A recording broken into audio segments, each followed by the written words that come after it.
Едно от най-вълшебните неща в един проект, може би, се нарича история. Ако ви покажа тази капачка, една част от вас сигурно са работили с фломастер и знаят, че това е част от фломастера. Но ако разглеждаме само тази капачка, ние никога няма да имаме представа за цялата картина. Представете си, че вие сте един ваш ученик. Днеска той става, отива на училище с някакво вълнение, защото просто ще се види със своите съученици. И там вие го каните в един изключително вълнуващ проект, който сте работили заедно с вашите колеги през последните 2 седмици. Как се чувства той? Дали ще ви последва? Дали ще може да се отговори на няколкото големи въпроси, които винаги му възникват? Откъде се взе точно този голям въпрос? Той какъв проблем решава?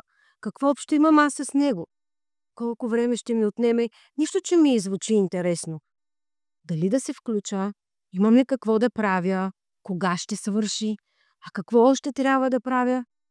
Повярвайте, всеки един ученик си задава тези въпроси и някак си му трябва само една искра, за да се ангажира и да започне. Това е историята. Защо ни е нужна всъщност историята? Това е онази малка частица, която свързва ума с сърцето, която задава един много бърз отговор на въпроса защо да последвам един голям въпрос.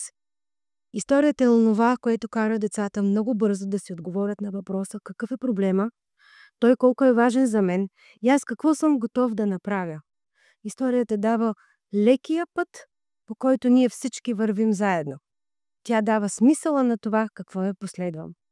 Какво съдържа една история и въобще какво е, когато говорим история. История може да бъде всеки кратък или по-дълъг текст, който ние имаме готов, който е вече създадена такава приказка, приказна история или просто нещо разказано от някой друг, което да адаптираме към нашите нужди. История може да бъде и онова, което ние искаме да кажем на света и го напишем така, че да отразява нуждите на проекта, по който вървим. Историята може да бъде нашия ярък пътеводител, през който превеждаме всички ученици и заедно постигаме общите си цели. Една история е пълноценна и отговаря на целите на нашия голям въпрос тогава, когато съдържа 4 основни стъпки. На първо място историята дава отговор на това, как е възникнал този въпрос, какъв е проблема, за кого се отнася, кой участва. Следващата стъпка е какви са основните понятия, кои са ключовите думи, кои са нещата, които ние трябва да следваме, какво ще правим. Научен подход ли ще изберем, за да изследваме, да събираме данни, да ги анализираме, или ще използваме подхода инженерен дизайн, с който ще създадем прототип, след това да можем да обясним нашето решение на самия проблем. Вътре вплитаме всички дейности, които учениците трябва да направят. Дали ще работят самостоятелно, дали ще работят на групи, как всъщност ще се организира. Тогава един човек, чувайки историята, той започва да вижда цялата картина от самото начало. Това означава, че много бързо ще си даде отговор на тези въпроси, които го вълнуват и които всъщност критично го спират да поеме отговорност и да застане редом с учителите си по този интересен път. Дейностите в един проект са планирани със срокове, но могат да бъдат упоменати в историята така, че да описват целия път. И накрая историята завършва с автентично оценяване. Може би вече си зададахте въпроса. Това е доста абстрактно. Как точно изглежда? Искате ли да видите? Какво прави нашата история всъщност? Съвсем в началото ние зададахме онзи мотив, който би въвлякал всеки един ученик в един доста по-голям проблем. По-голям от него. И той ще има огромния принос към това да реши нещо, което вълнува не само него, но и всички хора наоколо. Той ще има принос към това да се открие едно невиждано досега решение на проблем, върху който може би никой друг досега не се е замислил. Това е въведението. Начина, по който въвеждаме всички ученици и задаваме смисъла. Това е най-вдъхновяващия и тънък момент, в който ние всъщност ставаме едно с нашите ученици. Ние ставаме равнопоставени в едно ново изследване. След това историята очерта как се е зародил големия въпрос на базата на проекта, който ще се работи, се заражда и конкретния въпрос, върху който се построява и техния проект. Следващите стъпки е учениците да разберат какво се очаква от тях. Тук много ясно се казва, че предстои събиране в стаята, определяне на целите, разпределяне по групи, т.е. очертават се следващите стъпки и дейности, в които преди това учителите са включили своите ключови думи, своите основни понятия, своите части от различните знания, които искат да им преподадат. Учениците не се заливат веднага с информация за това какво ново ще научат като знание, а те се въвличат в един експериментален проект, където те са готови да се ангажират. Знанието идва след това, когато започнат работа и задълбочено учителите ги водят като ментори. След това в историята се очертава по какъв начин ще се проведе проекта, колко дейности ще има, по какъв начин ще завършат, какво ще заснимат накрая. Завършването на една история представлява представяне на така нареченото автентично оценяване. Тоест, как ще представим пред света нашето решение, по какъв начин ще организираме случая, изложби или научна конференция, ще снимаме ли филм, ще представяме по някакъв друг начин и дава онова, което учениците винаги искат да знаят. Добре, как моя принос ще се види от всички.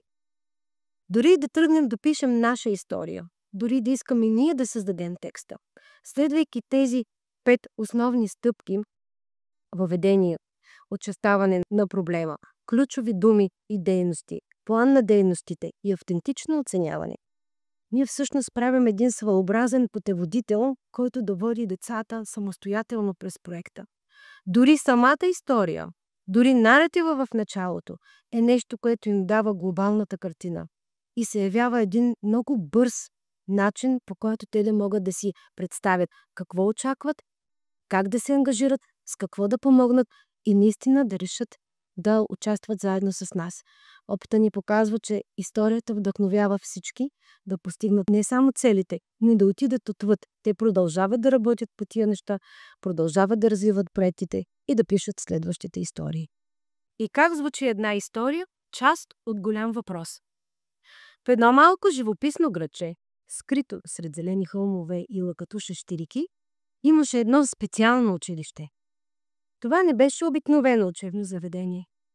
Него цареше дух на изобретателност, страст към науката и безгранична любов към спорта.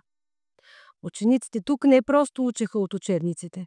Те постоянно се включваха в проекти, като трансформираха сухата теория в динамична практика. Тази година обаче беше по-специална. Учителите решиха да предложат нещо изключително вълнуващо и различно. Проект, който ще съчетае науката за храненето с физическата активност. Така се роди проектът Биогориво. Мисията да се създаде иновативен спортен комплекс, в който храненето и спорта ще се обединят по невиждан досега начин. Учениците се събраха в голямата зала, обсъдиха целите на проекта. Всяка група от тях ще има уникална роля и мисия, свързана с различни аспекти на храненето и неговото влияние върху човешкото поведение и физическа издържливост. Така се роди първото предизвикателство – как това, което ядем, определя поведението ни. Нашият голям въпрос. Преди да започнат, учениците са разделени в екипи с различни области на фокус. Първи екип – енергия и издържливост, втори екип – сила и мускулна маса, трети екип – ментална острота и концентрация. Но това не е всичко. За да бъде проекта възможно най-реалистичен, всяка група ще работи съвместно с местни спортни треньори и атлети. Проектът Биогориво не е просто научно изследване. Освен научните открития, ще развиват умения за работа в екип, лидерство, критично мислене. Ще трябва да си задават различни въпроси. След като резултатите от експериментите бъдат събрани, откритията ще бъдат представени пред жури от експерти, треньори и етолози, научни изследователи. Вашето предизвикателство е да откриете връзката между храненето и поведението. Автентично оценяване. Ще участвате в заснемане на видео на процеса и провеждане на мини-научна конференция или изложба, на която ще аргументирате значението на храната за поведението.